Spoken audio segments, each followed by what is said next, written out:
Good afternoon, Roderick. It's good to have you here. Fantastic talk. It was very inspirational. I just want to ask you a few questions regarding this conference and your talk as well in general. I mean, you're obviously familiar with the GEM report, and it issued in 2012. It mentioned statistics about entrepreneurship, and in sub-Saharan Africa, South Africa performed very poorly. And it's sad to see that because we need entrepreneurship so much and we have high unemployment, something needs to be done about that. So my question is, do you think that exposing youth to a conference of this nature will result in entrepreneurship emerging amongst the youth and adults as well? Yeah, absolutely, because you have to change the mentality actually very early. The statistic I mentioned, about 2% of our workforce consider themselves self-employed, and 90% of the African youths by 2015 not finding jobs means that the mindset has got to be not towards finding employment, but actually being able to be self-sufficient, being able to produce your own revenue, and to then create jobs, and then to grow jobs. So I think generally our education system is still focused around encouraging individuals to study, get a job, but that's not going to be the mass employment route or growth route for the economy. I just feel small business entrepreneurs are the way to go. Okay, so with that, I mean, do you think initiatives like the Young Bucks School Entrepreneurship Conference are important for fostering this entrepreneurial thinking and entrepreneurial activity that you just mentioned?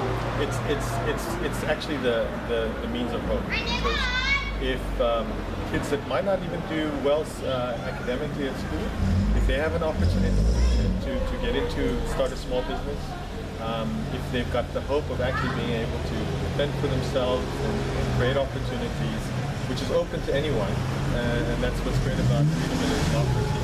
There's no barriers to anyone actually doing it. It is the way to go. In fact, most youth now can actually be geared up and prepared to actually become self-employed and become entrepreneurs.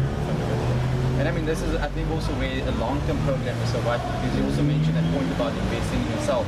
And I mean, I've seen that I was on the inaugural program of this in 2011, and it's changed your outlook in life. You don't go looking, to get a job. Even at university, you're just looking at entrepreneurship, meeting like-minded people, starting business. So that's fantastic.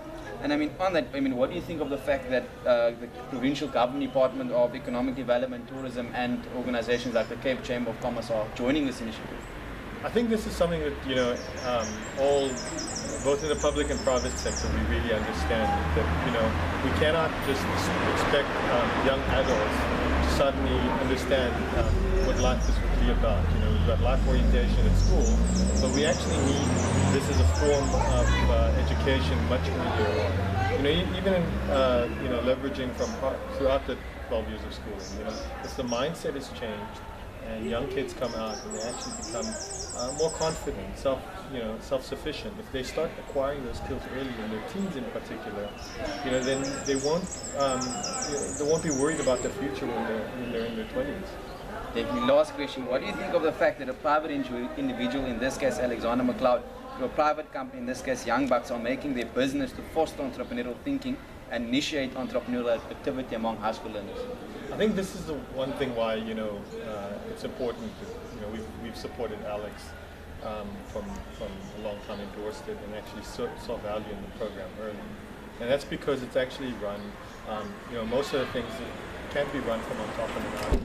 You actually got to work with the community, work with the and that's exactly what Alex does. Okay, thanks so much, Roderick. It was an absolute pleasure having you here. We look forward to more engagement.